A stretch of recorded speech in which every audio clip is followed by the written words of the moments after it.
assoiffé de la parole de Dieu, vraiment être assoiffé. Et elle dit, j'ai soif de Dieu, du Dieu vivant. Et quand irai-je paraître devant mon Dieu? Et nous devons vraiment avoir cette soif de dire, mais Seigneur, quand est-ce que je vais te voir face à face? Quand est-ce que vraiment je vais pouvoir te serrer dans mes bras? Quand est-ce que... Et nous pouvons avoir, avant vraiment que nous puissions être près de lui, là-haut, avant que nous soyons enlevés, nous pouvons avoir cette présence. C'est vraiment le thème de ce sujet. Je vous ai amené tout doucement à cette... c'est pour ça que je voulais vraiment le réserver et je voulais le travailler, vraiment avoir pleinement un dimanche pour parler de ce dernier point.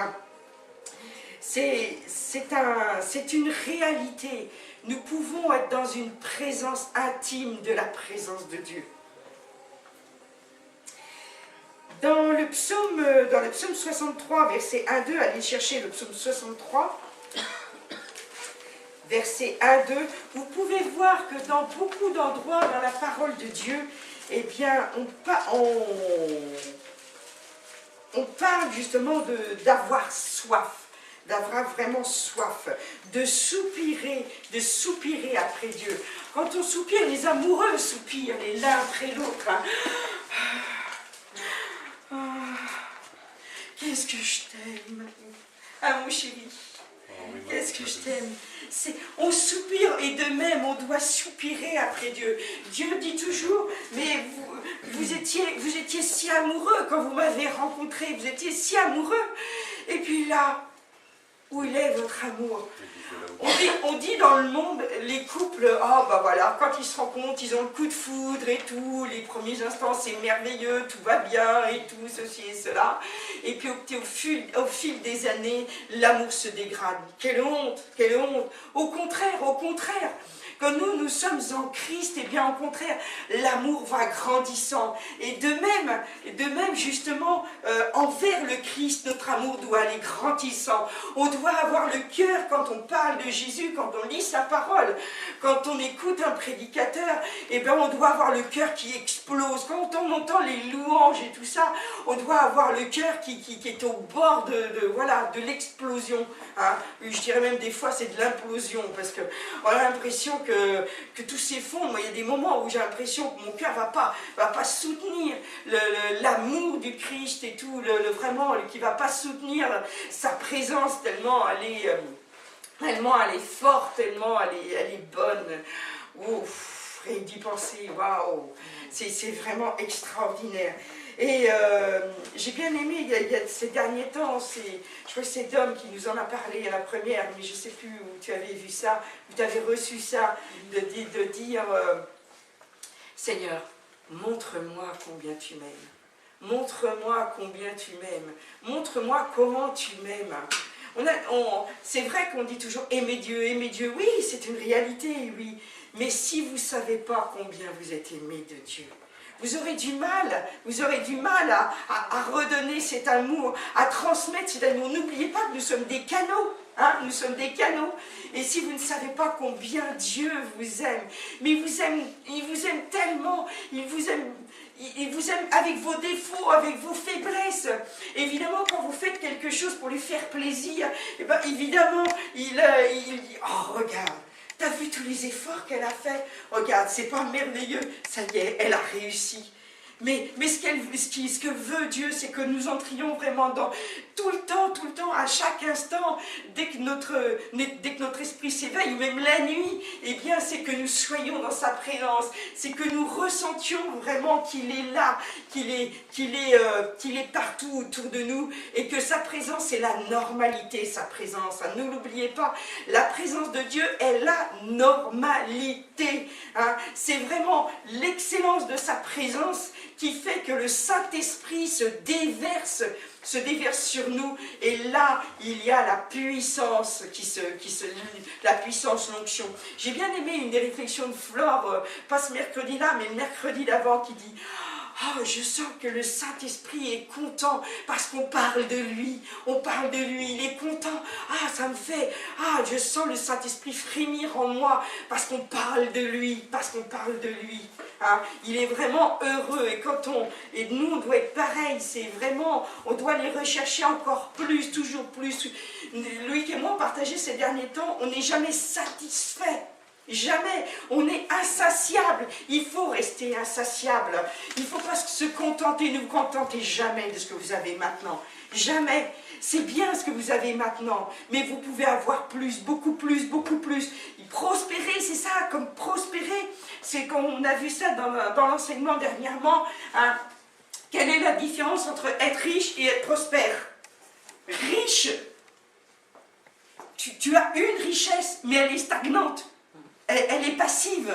Prospérer, c'est aller en delà. C'est vraiment aller plus loin encore. C'est avoir plus encore. Et nous devons prospérer. C'est ce que dit le Seigneur. Prospérer comme prospère l'état de votre âme. Et j'espère que l'état de votre âme prospère. Ça serait trop dommage. Hein, parce que c'est vraiment notre but. Le psaume 63, verset 1, 2, c'est un psaume de David. Lorsqu'il était dans le désert de Juda, « Ô Dieu, tu es mon Dieu ». Je vais m'arrêter. Lorsqu'il était dans le désert, il était dans le désert. Quand nous sommes, si nous voulons toujours être assoiffés, sachez que vous devez vivre une vie, alors ça peut peut-être vous paraître contradictoire, mais votre vie, vous la considérez comme un désert. C'est jamais assez. C'est jamais assez de l'oasis qu'il vous a donné. C'est jamais assez. Il faut que vous savez que c'est une prophétie, hein, que le désert va refleurir. Hein. Eh bien c'est ça, nous devons toujours voir, même si nous sommes dans l'oasis, si nous sommes dans quelque chose de merveilleux, nous devons toujours voir le désert qu'il y a après cette oasis. Et nous devons vraiment aller vouloir que ce désert qu'il y a après refleurisse et que l'oasis gagne du terrain sur le désert. Le désert va refleurir. Toutes les parties de votre vie, toutes les parties de votre vie qui sont encore des déserts, cherchez-les ces déserts-là. Ces déserts-là doivent refleurir. Vous devez être assoiffés que ces parties-là, eh bien, ne soient pas... soit à l'image de Dieu, soit vraiment luxuriante.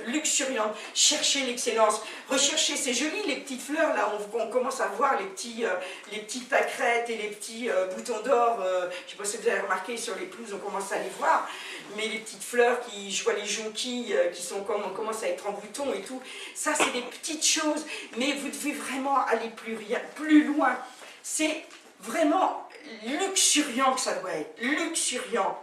Hein, vous avez tous vu ces images à Tahiti ou ailleurs où il y a vraiment une végétation luxuriante. On reprend. Lorsqu'il était dans le désert de Juda, qu'est-ce qu'il dit? Ô Dieu, tu es mon Dieu, je te cherche, j'ai soif de toi, je soupire après toi, dans une terre desséchée et épuisée, faute d'eau. Ainsi je te contemple dans le sanctuaire, pour voir ta puissance et ta gloire. Voilà, tout est dit. Je te cherche, j'ai soif de toi, je suis assoiffé, je soupire. Pourquoi? Pour pouvoir contempler Dieu. Pour pouvoir contempler Dieu. C'est... le Seigneur m'a vraiment mis... Je pense vraiment que c'est de Dieu... qu'il m'a mis en esprit de le voir à nouveau, comme je l'avais vu quand j'avais 12 ans, de le voir vraiment à nouveau. J'ai senti sa présence et tout. Et ce matin, quand j'avais les yeux fermés, je le voyais en mon esprit. Je le voyais, il était là, sa présence était là. Et il me confirmait que le sujet que j'allais partager ce matin, c'était vraiment qu'il acquiesçait. Il est là, il est là, il est vraiment là. Rien que d'y penser, je le vois vraiment, je le vois vraiment. Et c'est ce que veut le Seigneur, qu'on le voit en permanence, qu'on le voit en notre esprit, qu'on voit vraiment Jésus, notre divin berger. Je le contemple dans le sanctuaire. Nous sommes le sanctuaire. Nous sommes le sanctuaire de Dieu. Est-ce que nous voyons Dieu? Est-ce que nous le voyons dans notre vie? C'est pour ça que je parlais d'un témoignage excellent tout à l'heure. Hein. Et pour rentrer vraiment dans cette intimité profonde, nous devons avoir faim et soif de Dieu. Faim et soif de Dieu.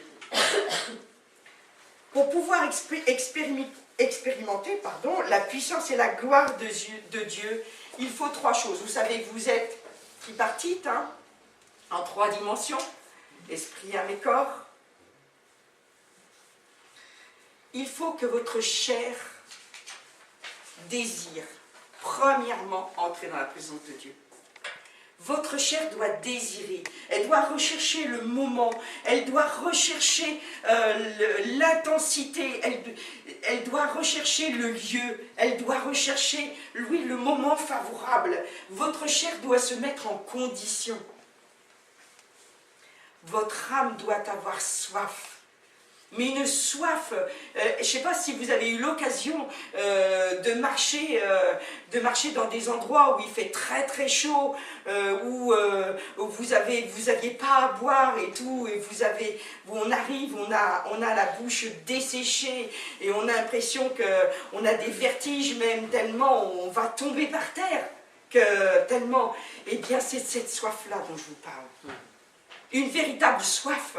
Pas et là, dans ces cas-là, on a une soif d'eau.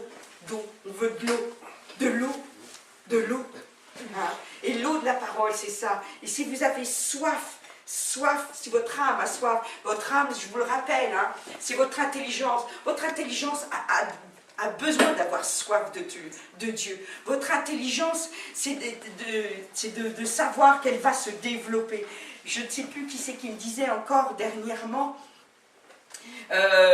que non, je peux pas aller au-delà, je peux pas faire plus, je peux pas apprendre plus, parce que mon intelligence, non, je peux pas, c'est pas possible, j'irai pas plus loin, quoi. Non, la Bible dit que nous aurons une intelligence 20 fois supérieure au monde, ou même aux sages de ce monde. Je parle pas de l'intellect. Je parle de l'intelligence. Oui, l'intelligence passe par l'apprentissage des connaissances, passe par l'intellect. Mais en fin de compte, si votre âme a soif de Dieu, vous verrez, les neurones vont se connecter. Je ne parle pas de reconnexion, je parle de connexion. Il va y avoir de nouvelles connexions. Quand on écoute la parole de Dieu, quand on lit la parole, qu'on la médite et tout, il y a des connexions qui se font. Et il y a des apprentissages qui se font. Si vous persévérez dans votre âme, pourquoi? Parce que dans votre âme, il y a aussi la volonté. Et si j'ai la volonté d'apprendre les choses de Dieu, si la volonté d'apprendre des compétences pour servir Dieu, eh bien Dieu va honorer ça. Et peut-être qu'au début, ce sera dur. Mais si votre âme, eh bien, se plie à la volonté de Dieu, ça changera. Ça changera. Et il y aura vraiment quelque chose de merveilleux. Alors, et la troisième chose qu'il y a dans l'âme, vous savez, c'est les émotions. Hein, c'est tout le côté sentimental. Eh bien, tout ce qui est de mauvais, tout ce qui est de mauvais va partir. Dans votre âme, vos sentiments vont devenir quelque chose de merveilleux. Tout ce qui est haine, non-pardon, tout ce qui est rancune, tout ce qui est rejet, tout ça, ça va partir, parce que votre âme aura soif de Dieu. Et en Dieu, qu'est-ce qu'il y a? Galates 22, 23, hein, il y a l'amour, la joie, la patience, la bonté, la fidélité, la douceur, la maîtrise de soi, la bienveillance. Voilà. Et la loi n'est pas contre ces choses. C'est vraiment quelque chose de sublime. Votre âme doit vraiment avoir soif. Et évidemment, votre esprit doit le rechercher. Votre esprit, la troisième partie de nous, va rechercher Dieu intensément. C'est par le Saint-Esprit, si vous soumettez votre corps et si vous soumettez votre âme, eh bien le Saint-Esprit va honorer ça et votre esprit va travailler avec le Saint-Esprit et va aller rechercher encore plus la présence de Dieu. Il va vous mettre dans des conditions, il va vous montrer, il va vous donner des visions, il va vraiment vous parler. Lorsque vous prenez la décision de prier, la prière, elle démarre vraiment dans votre chair. Elle démarre vraiment dans votre chair. Une fois que vous avez passé ce cap, que vous avez vraiment vidé aussi votre âme. Ah oui, si je vous donne peut-être ces choses. Quand on commence à prier, en fin de compte, souvent on a des tas de sujets dans la tête. Ah oui, il faut que je prie pour ci, il faut que je prie pour ça, et puis ci, et puis ça, et nanana. Si vous faites une liste, c'est bien. Si vous n'en faites pas, c'est pas grave. Mais c'est vrai que commencez dans la prière à vider votre liste. Qu'est-ce qu'il y a dans votre tête ou sur un papier? Videz votre liste, déversez-vous devant Dieu. Vraiment, videz la liste. Et après, justement, votre âme, c'est toujours... moi, je sais que prier pour le salut de mes enfants, c'est toujours quelque chose qui est sur ma liste. Tant que ce n'est pas effectif. Hein, j'en ai qu'un sur 5. Il m'en manque 4. Il faut que... Voilà. Hein. Donc, c'est déjà une grande joie. Mais ça doit aller plus loin. Il y a forcément des sujets qui reviennent sans cesse. Donc, les sujets, une fois que je les ai éliminés, ça y est. J'ai confié ça à Dieu. Ça y est, c'est fait. J'ai confié ça à Dieu.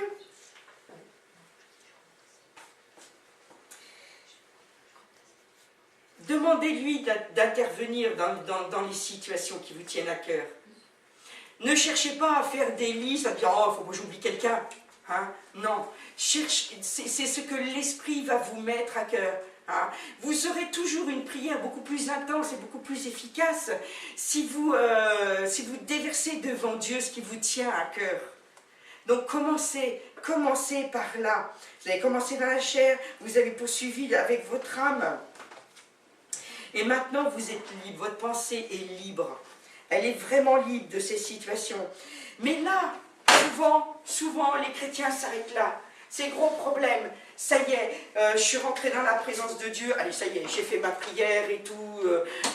J'ai fait ma petite liste et tout. Merci Seigneur, gloire à Dieu. Bon, qu'est-ce que j'ai à faire maintenant? Hein, j'ai un rendez-vous, j'ai du travail à faire, et voilà.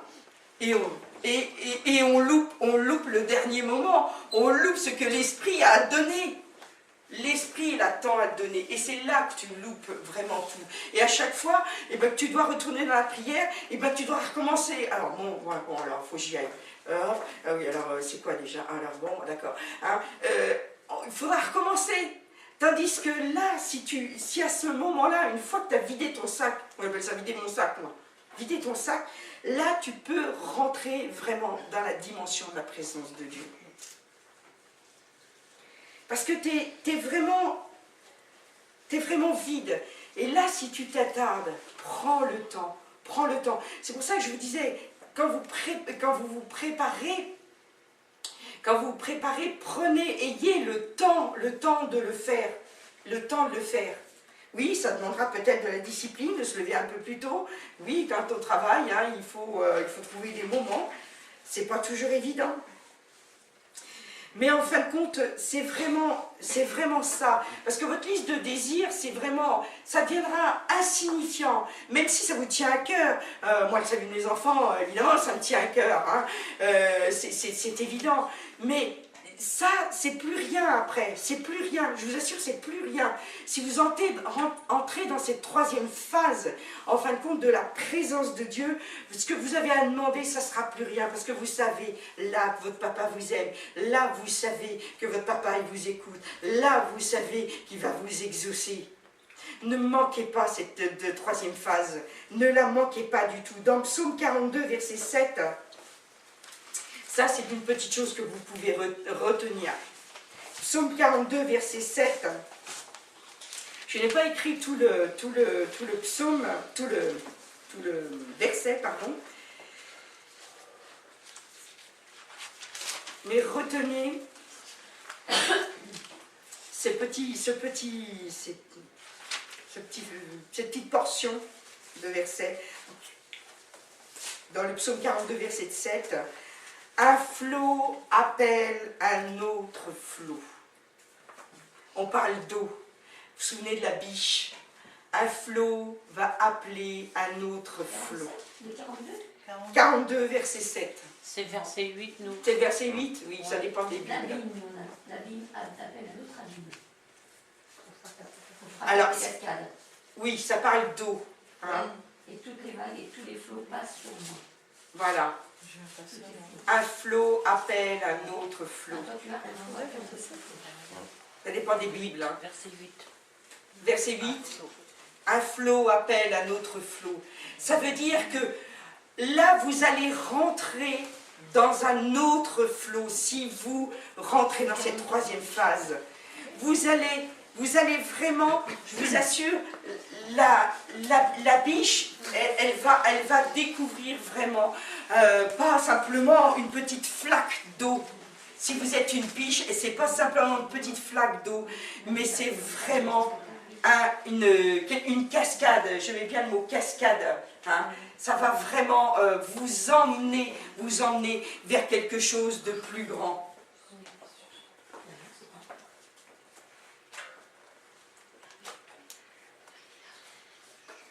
Et dans ces moments-là, il n'y aura plus de mots. Dans ces moments-là, il n'y aura plus de pensée. Dans ces moments-là, il n'y aura plus que l'Esprit de Dieu qui va régner. Dans ces moments-là, on parle en langue. Dans ces moments-là, on chante en langue. Dans ces moments-là, on écoute Dieu. Et c'est à ce moment-là que vous commencez à communier avec Dieu. Communier, c'est être un. Communier, c'est être un avec Dieu. Communier, être en commun. La base, c'est être en commun. Hein? Mettre en commun. Ça veut bien dire ce que ça veut dire, mettre en commun. Et si vous regardez commun, d'ailleurs, si on fait un petit peu de français, là, hein, en réalité, commun, c'est comme un. C'est comme un.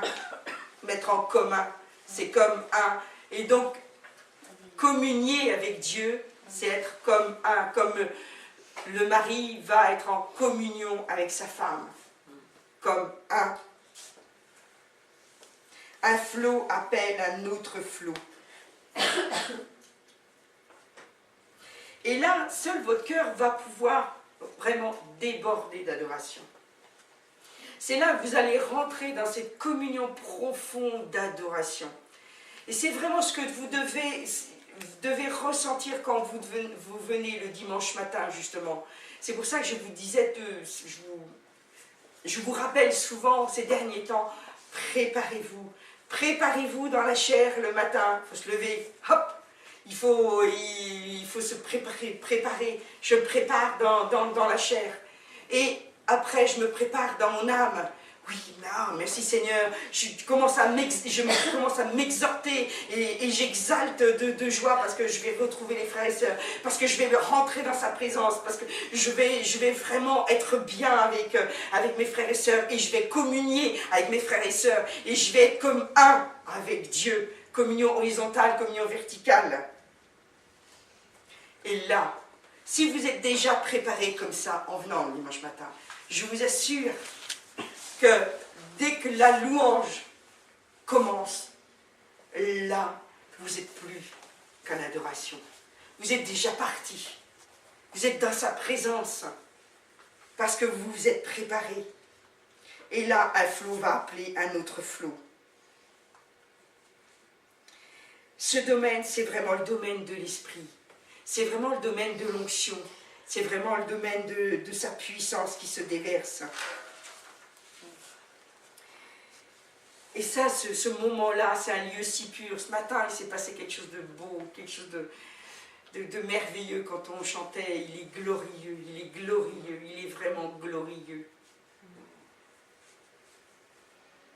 Parce que là, en fin de compte, les trois parties de notre être, ils vont être vraiment un.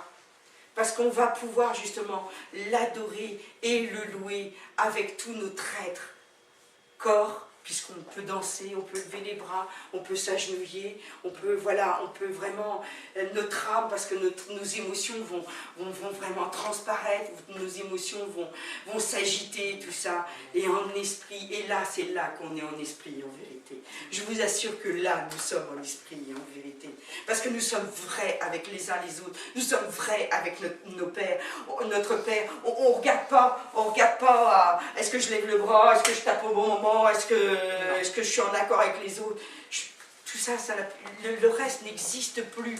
Je suis dans la présence avec mes frères et sœurs. Comme ils étaient à la Pentecôte, ils étaient tous unis, ils priaient, ils adoraient Dieu et ils attendaient que le Saint-Esprit se déverse sur eux. C'est vraiment ce qui s'est passé. Une communion, une parfaite communion entre votre esprit, votre âme et votre chair. Qui ne voudrait pas désirer ça pour le dimanche matin? Et non seulement pour le dimanche matin c'est un moment particulier, parce que c'est un moment qu'on met à part, qu'on consacre à Dieu. Mais ça, les petits cultes, nous pouvons les faire tous les matins et tous les soirs. Ça dure peut-être pas 3 heures, parce que, bon, ça ferait peut-être un peu beaucoup, mais nous pouvons avoir des moments intenses. Parce que si nous sommes habitués à faire ça, eh bien, après, ça devient vraiment quelque chose de naturel. J'ai ma pensée qui, peu importe l'endroit où je suis, que je sois dans ma voiture, que je sois dans les transports en commun, que je sois n'importe où, que je sois marcher dans la rue, c'est comme ça, les marches prières qu'elles sont nées, justement. Hein, on marche et on parle et on prie, on est là, notre cœur vraiment est tourné vers Dieu.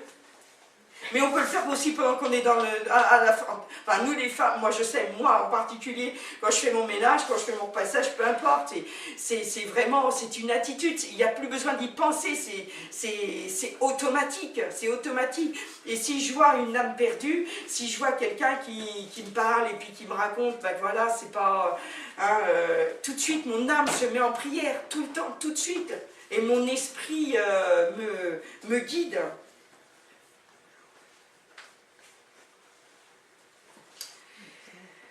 On va terminer sur ce dernier point, le 4e point, commencez donc le voyage. Est-ce que vous êtes prêts maintenant avec ce que je vous ai dit?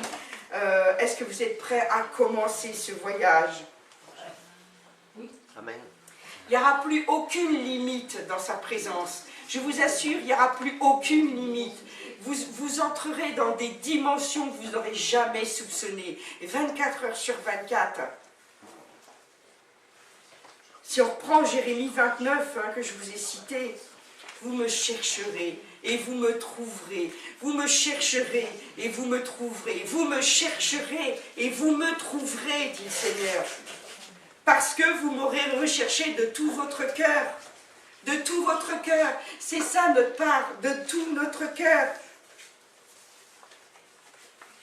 Vraiment rester émerveillé dans sa présence, quel que soit l'endroit, quelle que soit la personne que vous avez en face.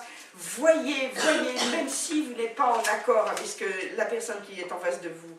Voyez comment le Seigneur fait les choses dans la personne qui est en face de vous, qui est à côté de vous, dans vos enfants, dans tout ce qu'il fait, dans ce qu'il fait en vous. Voyez comment Dieu est grand. Regardez pas à ce qui n'est comme on dit, aux faiblesses, au côté négatif, mais regardez combien il est grand. Combien il est grand. Vous me chercherez, vous me trouverez, car vous m'aurez recherché de tout votre cœur. Donc nous allons terminer en priant ensemble, si vous le voulez bien. Vous allez répéter après moi. Seigneur, ouvre mes yeux, afin que je te voie. Ouvre mes oreilles, afin que je t'entende, que j'entende le son de ta voix. Touche mon cœur et attire-moi près de toi, afin que je te connaisse. Amen. Amen. Amen.